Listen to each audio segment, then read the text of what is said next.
YouTube, what's going on? It's your boy Buddha back in the building for another Last Cloudia video, and y'all know what time it is. It is a character reveal video that Adel dropped today, and it looks like your boy, trying to speculate a little too hard, went south again.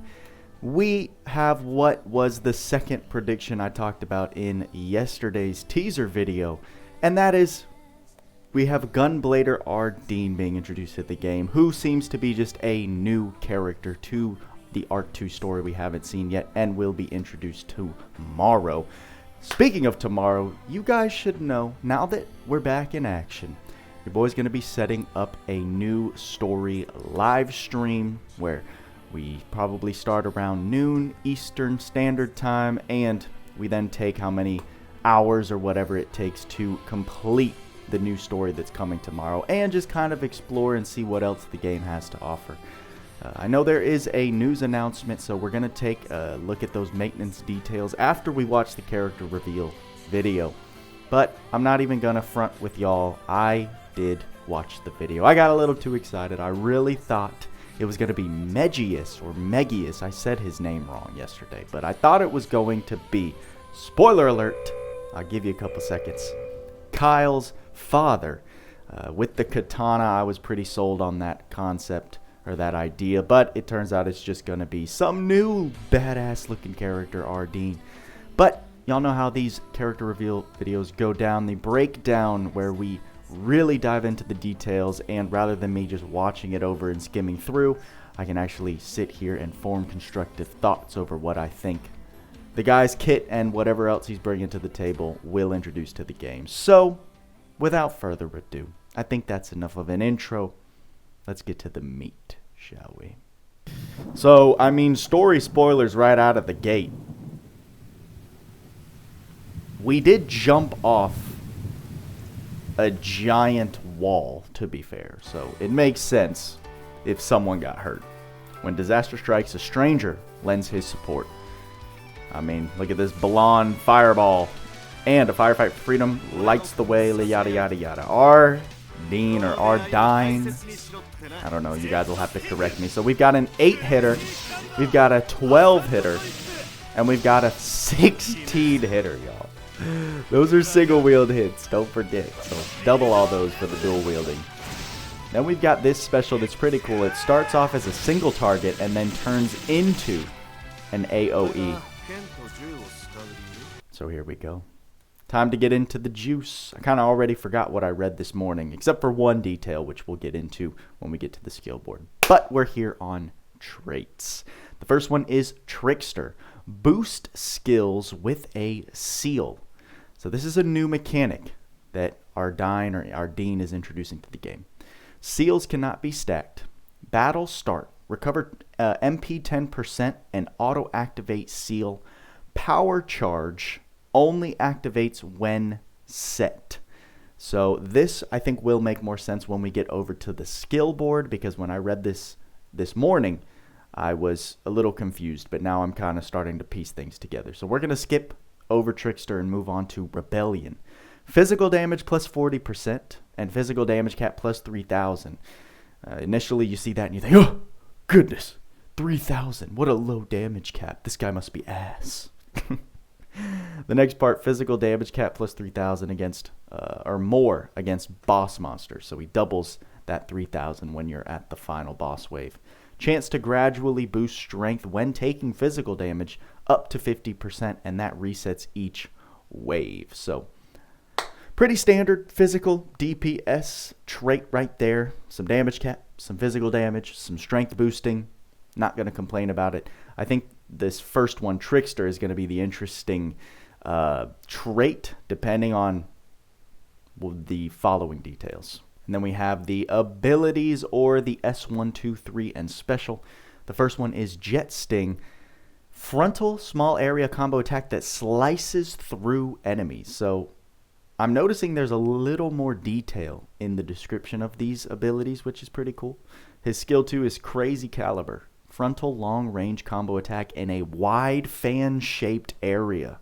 I like the clarification. Gives me a little more of a visual of what that ability actually does. So hopefully that's not just coincidence, and that's maybe a trend that will keep happening. Skill 3, Assault Trip. Instantly close the gap for a medium area combo attack that launches enemies into the air. At least based on the animations that we saw earlier, this guy really reminds me of like a 2B, and the speed at which he combos his skills, the ability hit counts are all very, very similar to me when I think of 2B. And then the special Wilder Rebel.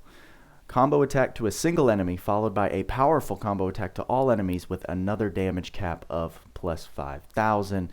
Specials are still kind of just meh overall, except for the very few like G. Lukiel's special, and even like Loug Zeus with his 88 hit count, right? Specials are very kind of taboo in end game. In early game, they serve a much better purpose.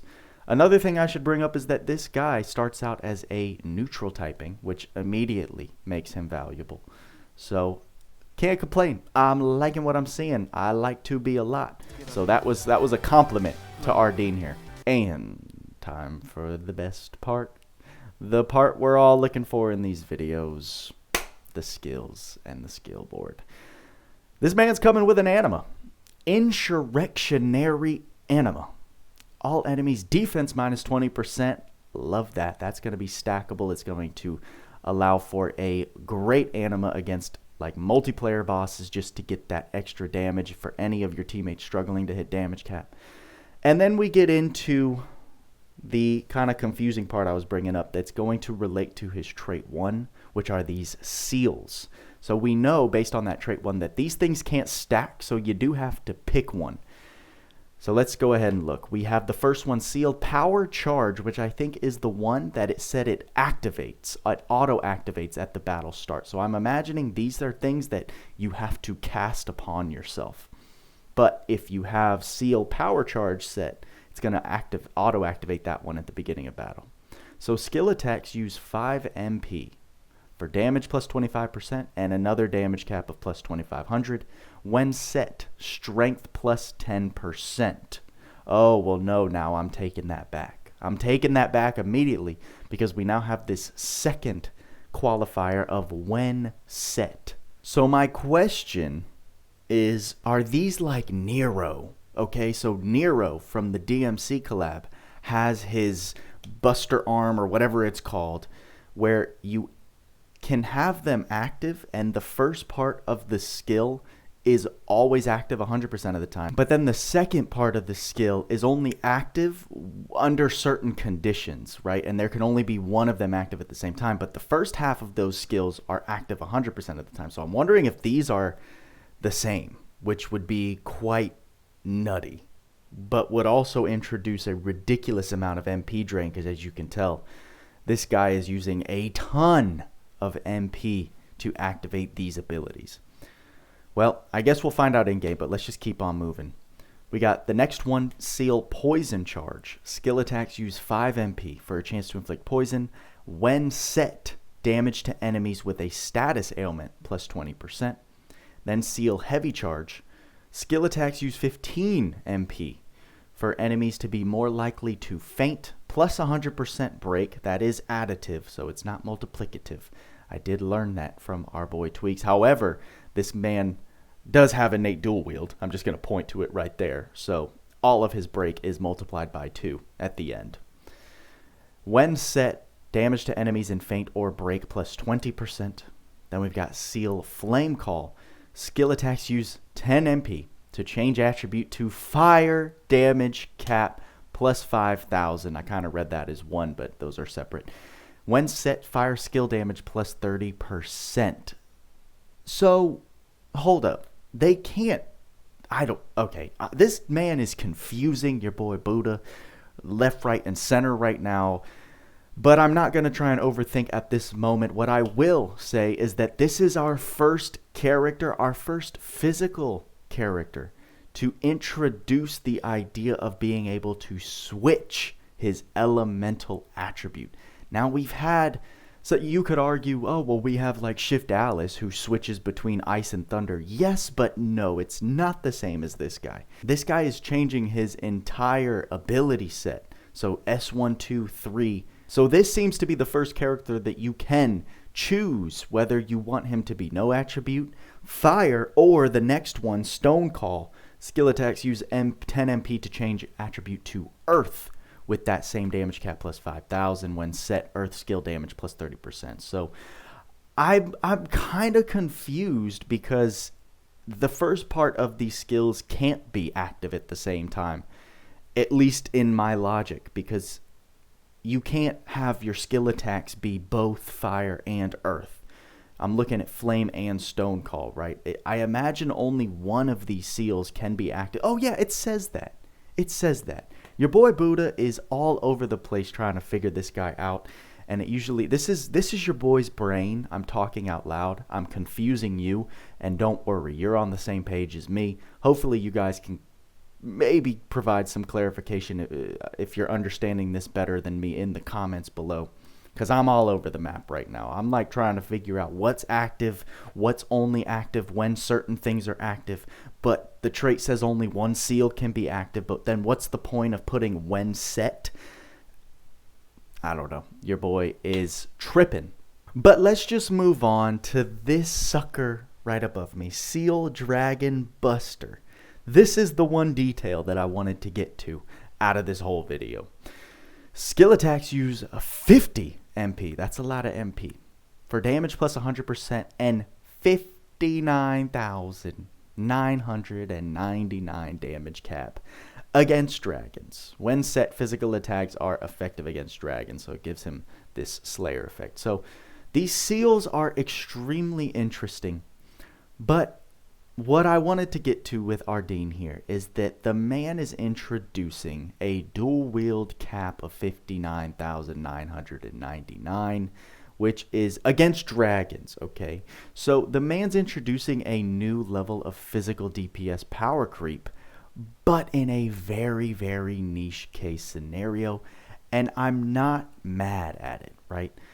Think about this guy against Martigade in multiplayer. That's going to be very different than this guy against Foul Mega or another one of the multiplayer bosses, right? The dude is going to look like an absolute god tier usurper of Loug Zeus in dragon fights. However, he's going to be what seems, I mean, a very, very good character overall. Don't get it twisted, but not to that level, right? He's going to be insanely busted in one niche area and then just very, very good in the rest of the game, which I don't mind at all. I don't mind that kind of power creep introduction when it's very niche. It's not just overtaking the entire game in Storm. So, I mean, this guy, without even finishing the rest of his kit, he looks like a badass.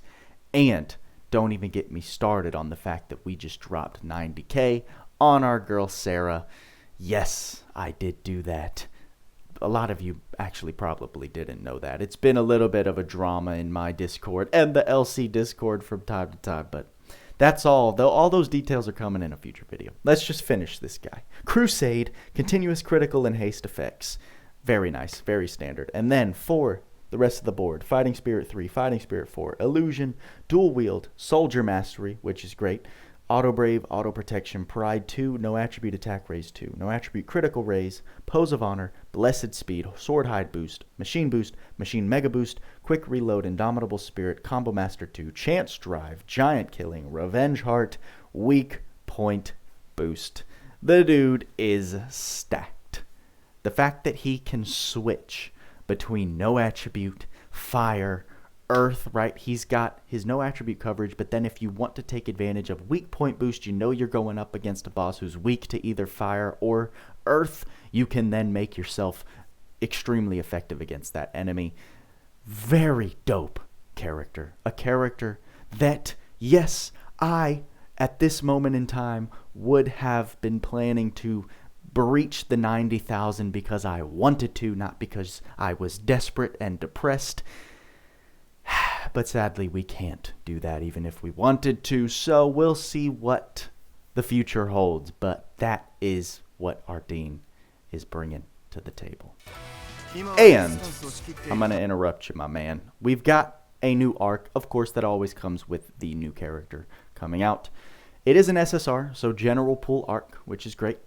I'm going to try and say this. Harmattancraft. Okay, that wasn't so bad. Saint Rose. The artwork, first of all, dope as shit. The arc trait at max level. Earth and no attribute physical attack damage, plus 20%. Boss wave start for each soldier type ally. HP, strength, and defense plus 4%, excluding the unit up to 12%. And battle start auto cast Stonewall 2, which you have to remember with those walls, it helps mitigate the damage to the element that's weak to whatever wall you're putting up, right? So Stonewall is relevant to Earth. Earth is effective against Thunder, so this is going to give you some Thunder damage mitigation. And then the learnable skills actually caught my eye. We've got Stone Geyser, which is a first. Magical attacks are effective against stones. It's the magical slayer to a certain typing, so that's the first time we get that. Machine Shield. Damage from machine types minus 10%. Also catches my eye because machines are running amok in Arena. So that excites me for a potential new skill to introduce into a defense team. Then we've got Earth High Drive for the first time. Earth physical attack and special damage plus 30%. Then Accelerate, Illusion, Break, Boost are skills we've seen before. But very, very nice skills all packed into one arc. Can't complain. Not mad at it. I hope I get it. And of course we got to look at the AER or Arc Ether reward. We've got the Desert Rose, almost a desert. Desert Rose is an accessory 6-star. Trait is Earth and no attribute attack damage plus 10% already. I love it. And that's just attack damage. That's not like exclusive to physical or magic. From the sound of that trait, that's all damage. So incredible. Stats, HP plus 250 and then MP plus 60. We'll take it. Attribute resistances are none, but then status ailments resistances are very nice. Stun resist, illness resist, and curse resist. Anytime, don't sleep on status ailment resistances because whenever there's a bunch of them on one accessory, there's already a ton of value on that piece of equipment. But this AER seems extremely nice. This is kind of like a pseudo version. I'm thinking of the AER from Vaz Occulted God. I can't think of the name of it. Equilibrium Sphere. Had to go to the game in order to sort that out. But kind of reminds me of that style of equipment. Like that AER gives you 15% extra damage in no attribute dark and light. This is kind of doing that for Earth and no attribute damage. And the rest of it, especially being an SSR AER, is very satisfying. So another reason why your boy wants this arc as well. And that is Ardine's showcase video. Man, this is a character that intrigues me. Let's move on to the maintenance details in game. Make it nice and big for you guys to see. We've got the January 13th maintenance notice that will be occurring tonight. January 12th, it starts at 11 p.m. Pacific time to January 13th, 2 a.m. So a 3-hour maintenance. And the details, we've got new story added, new unit arc added, gacha updates, event update, promo updates, various improvements. I always like to see when they put in various improvements. Shop updates and other updates. New story, of course, that's going to be what tomorrow's live stream is all based on, is the new story. Very excited to see where that continues. New unit and art, we've got Ardine and Harmattancraft. I said that better the first time. Unit Ardine is a Descent of Heroes festival, guys. Here's the thing. We all need to stop crying about things being DOH. Ada's made it very clear throughout the whole span of last year that DOH units are the new standard, right? Permanent units are like a rare commodity. Then you have collab and seasonal units, which are the most limited. DOH is our standard release. They're semi-limited. They will return. It's just how you have to look at it. Complaining that we're getting too many DOH at this point in time, you're just shouting into nothingness because Adis clearly does not care. Harmattancraft St. Rose will also appear in the permanent crystal gacha and ticket gacha. Wonderful. You can see that the details for the paid 1 lap step up are coming back with this guy. This is very standard with new DOH releases. You do 3 steps, spend 1,300 paid crystals, and you get a free 10 spin. Quite a nice deal if you want to just shoot your shot at an easy 20 spins. Maybe you can get lucky. And it's only like 10 bucks basically to do this entire thing. Event updates. We're getting more updates to the Sun Vessel Vacation New Year's Night. Incredible, right? This island, I haven't been able to talk about it on camera, especially for the new players that have come into the game during this whole New Year's celebration. Your boy Buddha was MIA off the radar. But this is one of the best things you can grind. Everything in it is one of the best things you can grind for a new player. And there are going to be challenges in it that you just cannot do because you're not far enough. It's not meant for new players to be able to complete everything in this island. But the things that you can grind, like the Sun Vessel Castle, make sure you're doing that, spending your event orbs on that to not only grind up the coins to buy things out of the trade shop, but also to gain points for the mission rewards are going to help speed up your first character progression exponentially. So I'm sorry I wasn't able to give that advice earlier to get some of you guys on the right track, but it's not too late because we've still got another week of this event going on. So make sure to be grinding this. Basically, I would prioritize this and the relevant material grinds for enhancing your characters. Those are where you should be spending your orbs right now as a new player. But let's see what this update's bringing. The following updates will be made to this event. Addition of quests and powerful enemies. A powerful enemy will be added to the battleground on Sun Vessel Island. So we know that the most recent Kraken event from this exact island was ridiculous. Your boy Buddha did beat it. I put out a community post when I did get the clear. Had to do some cheese mechanics with Xbet and keeping that Kraken stunned. But man, oh man, was that a tough event. So we're going to get another tough boss from the sound of it. Reset of shop item inventory at Port City Lacombe. That is amazing because the items in that shop are like ridiculously discounted by like 1,000% discount. It's actually ridiculous. So happy to see that they're going to be resetting that shop again. Addition of various rewards. A unit prism for the unit Ardine and the event limited equipment Falcon Blade Hayabusa will be available. Love when they add new equipment, so make sure to keep your eye out for those things. Promotion update. That's just going to introduce a bunch of training promos that maybe we should take a look at. Maybe I shouldn't be lazy. The free continue promo, actually, I'm glad that I looked at this because that's a big deal. This is going to allow you to continue things like story quests and multiplayer quests for free if you team wipes. So guys, let this be a PSA. When the free continue promo is going on in multiplayer battles, do not hit the give up button if your team wipes in multiplayer, because you can literally revive for free of charge. You're not at risk of losing your event orbs. Revive the entire team free of charge with full skill stocks in order to take out the last bit of the boss. Please do not waste your free continues when they're available. So very important. This is going to be going on for 2 weeks, so that's a big deal. We've got the new story special login bonus, so that's going to give you a bunch of mats that don't look too enticing for me as an endgame player, but will be very, very helpful for newer players. Other training promos, we're getting the gear upgrade field. I won't be touching that. Special training gate, special skills study dungeon. And that's it. So the big thing coming out of this training promo is the free continues. Don't forget about that.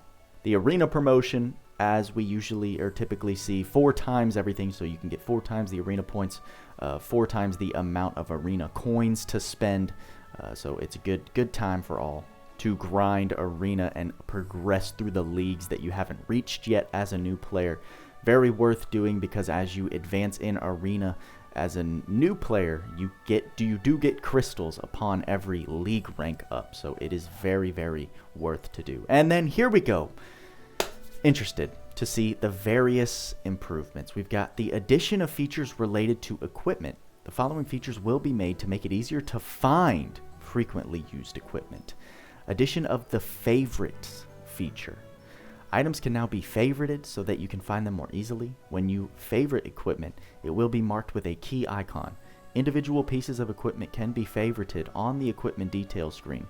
Multiple pieces of equipment can be favorited at once by going to Home and then Inventory. So I am a huge fan of this. Anything that streamlines finding equipment that I'm trying to use on multiple characters sounds great to me.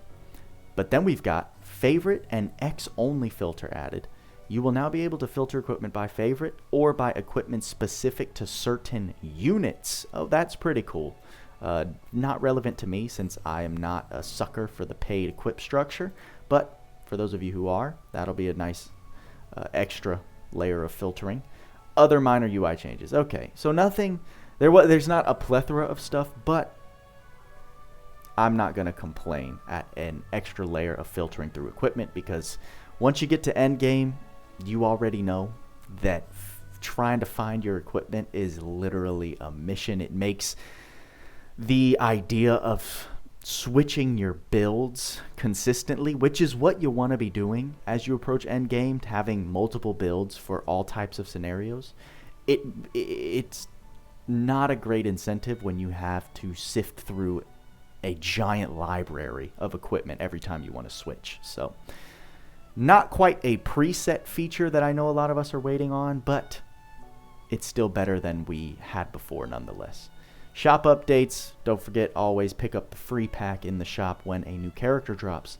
And we've got other updates. Bug fixes. The following issues will be fixed. In the New Year's Night event, the Port Sun Vessel shop is meant to have an unlimited stock of copper pieces. Oh, okay.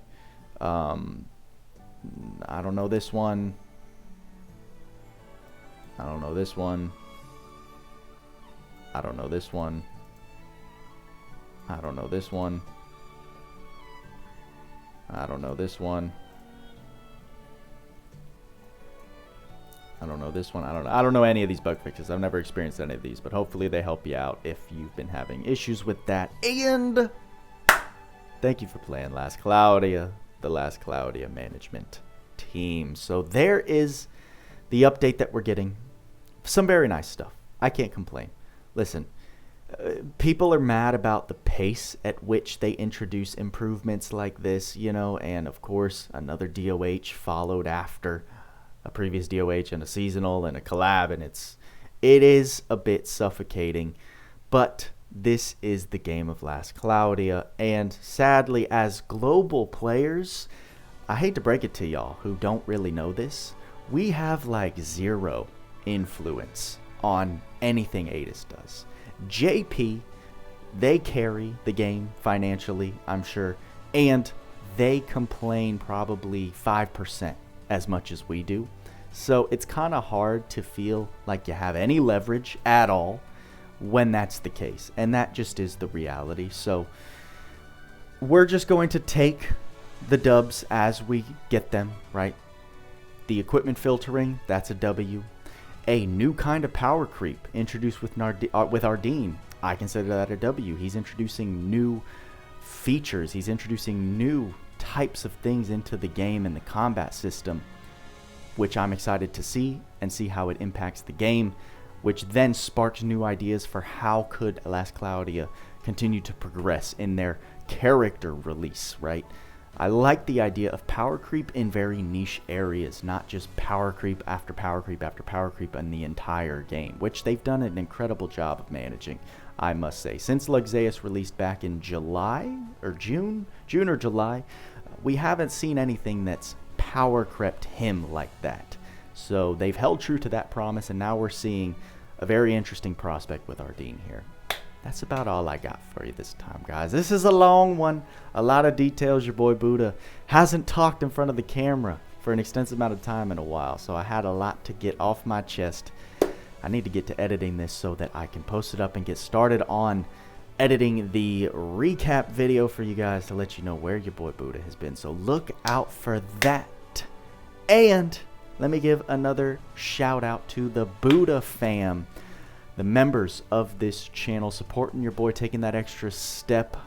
I love you guys. I hope you are enjoying the game, and I just have nothing but gratitude for all the support you guys have shown upon your boy Buddha's return into the building. And that's all I got for you this time, guys. Like, subscribe, bell notifications, you know the drill. And y'all know what we say, work hard, play harder. See you in the next video.